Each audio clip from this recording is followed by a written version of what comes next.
Alrighty, let's do a little bit of a review of where we're at so far. So we've talked about neurons. That's where we're at. We're looking at why why neurons are kind of special because of what they are able to do. We know that they're the basis for communication in the nervous system, so that's huge. We also know they're cells. So when we talk about cells, we remember that cells have some basic features, such as a phospholipid bilayer for their cell membrane. They have proteins that are embedded in those membranes that allow for ions and things to move in and out. So those are all important. So what we're going to talk about now is we're ultimately leading toward this thing, which we've talked about a little bit in class, called the action potential, which is really how a neuron signals another neuron and sends that message somewhere either within the brain or the body. So neurons are going to create these things called action potentials, first by, when we say firing, through electrical signaling. And then ultimately, when we get to the end of the neuron, we look at the axon terminal, we're going to see the chemical piece of it. So the way in which neurons communicate is, in most cases, through electrochemical signaling. We talk about ligands as being some type of signal, some stimulus, often a chemical, which is going to cause that neuron initially to respond to that signal, and then perhaps, if it's a strong enough one, it's going to send that electrical signal down the axon all the way to the end. And we haven't gotten to the end yet, so let's take a look. Now, one thing that we haven't discussed yet, but I'm bringing up with you here, is that in the cerebral cortex, we know that our brain is always like signaling all over the place. But there are really two main types of signals that can happen. There can be what's called an excitatory signal, and there are certain neurons which are excitatory neurons, and then there are inhibitory signals or inhibitory neurons. Now, what we'll see is what that means here coming up. And we're sticking in the beginning with this idea of excitation, of excitatory neurons. When we look at the ligands that are very often involved with excitatory signaling, the main one that you may not have heard of before, but is a really important one in the nervous system, without a doubt, is this one called glutamate. Glutamate. Now, I brought up this in the text, this idea that you may have heard of monosodium glutamate, or MSG, and glutamate is an excitatory neurotransmitter. So when it's acting as a ligand on a neuron that can respond to it, it will create excitation. Inhibitory neurons are very important too, because it's always kind of a dance between excitation and inhibition, and how the brain is sort of controlling activity is through both of those. So inhibitory neurons are very often called interneurons. They're smaller neurons generally, and they connect certain pathways. And the interneurons are ones that act on this neurotransmitter GABA, which is gamma aminobutyric acid, but basically we say GABA, and this is the little symbol for it right here.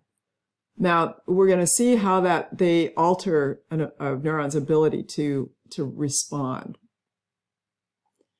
There is another thing that we'll talk in some detail about as we get into the neurochemistry, and that it's not always either excitation or inhibition. It's not either we fire or we don't fire, but in fact, there are other chemicals which can be either called neurotransmitters or neurohormones, which basically kind of turn up or down the volume on signals. So they modulate a signal. It's called a neuromodulator. The ones that you know in most cases are very often these neuromodulators, the ones we've mentioned in class. A lot of you have heard before: dopamine, which here's its abbreviation, DA, serotonin, which very often is called 5-HT, and norepinephrine, which is also noradrenaline.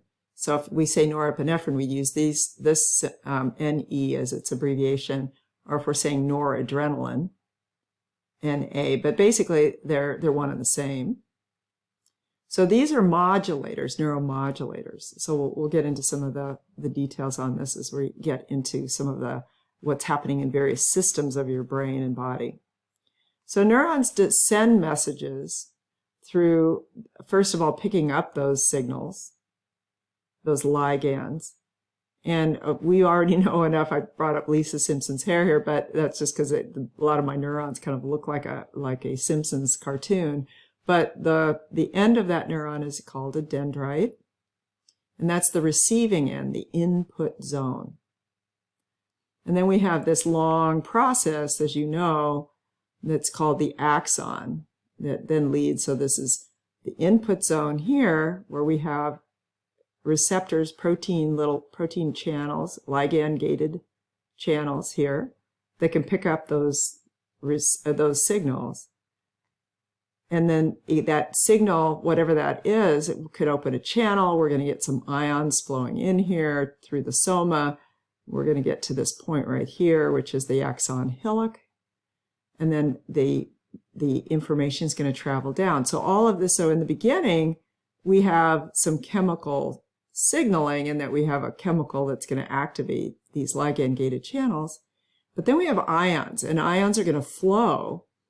If this neuron is going to fire an action potential, the ions are going to flow down here. So that's the electrical part of the signal.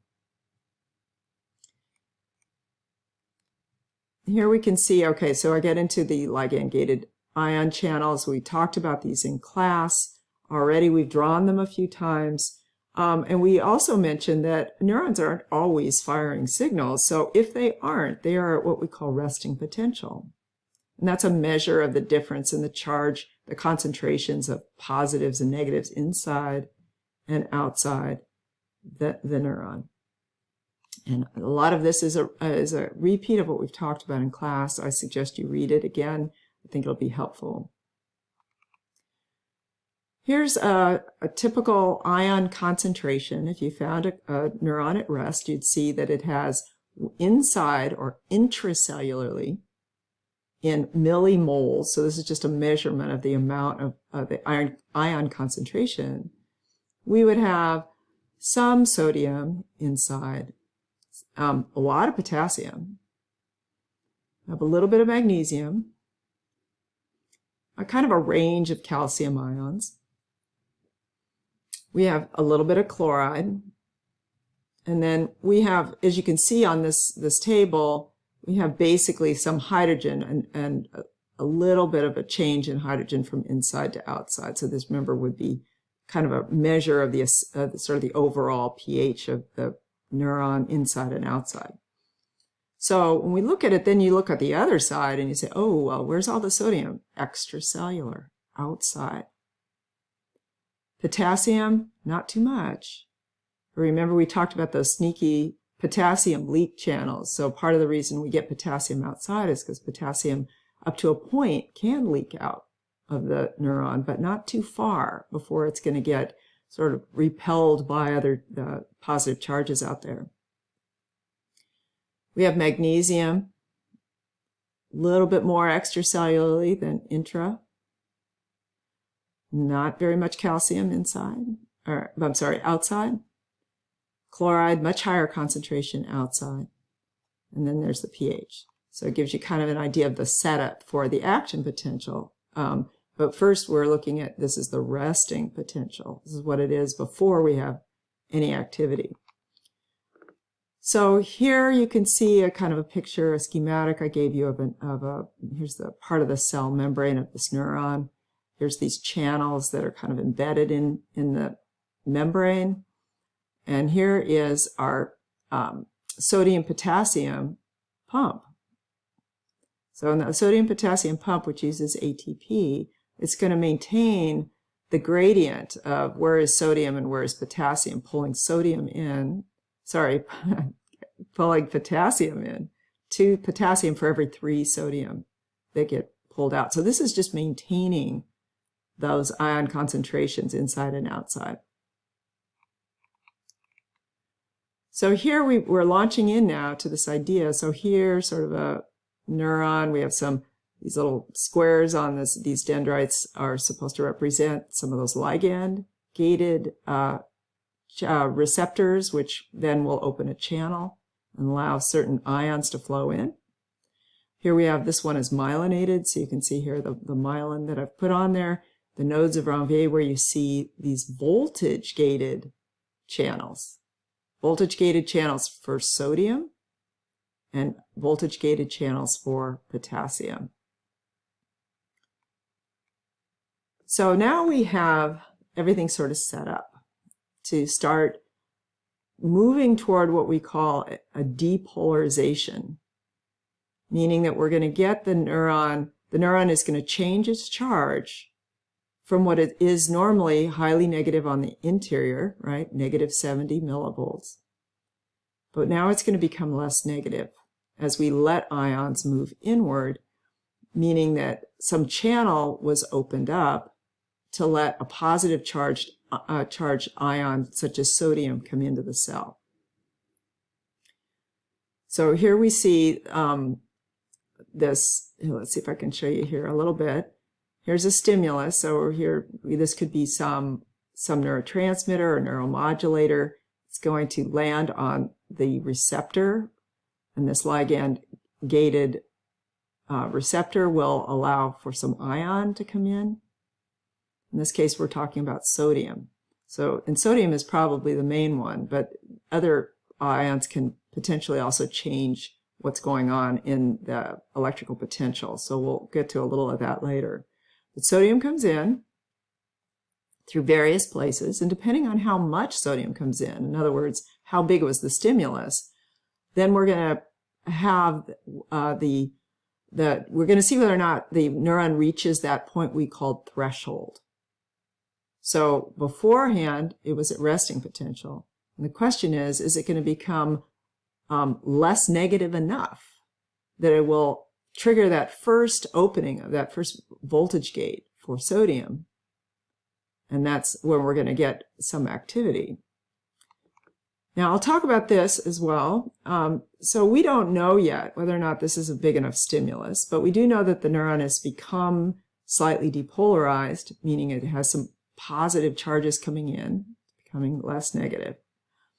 And what that causes is kind of like throwing little pebbles into a pond. It's going to cause little wavelets of excitation. So what I mean by a wavelet, let me see if I can come down here. Here's a little wavelet of excitation. So it's like sodium comes in, kind of like blip, we get a bunch of them. And the combined total of these are added up. And that's called summation. So the axon hillock is doing the math and saying, is this sufficient? And when we add up all these little wavelets of excitation, is that sufficient in order to open that first voltage-gated sodium channel? Now, something else can happen, and we'll get into this again in some detail, but we can also get what are called wavelets of inhibition. And you can see that their direction is going down instead of up. So in other words, the neuron, instead of becoming depolarized, a little less negative, it's becoming more hyperpolarized, getting even more negative. Now, two things can cause that. One is that chloride can be the ion that comes in. That's a negative charge. Or potassium can be an ion that leaves. So remember, influx is coming in and efflux is leaving.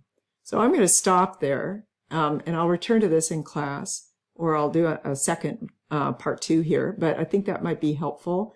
Read this section, be sure that you've read up through at least this part, and then we'll go on from there.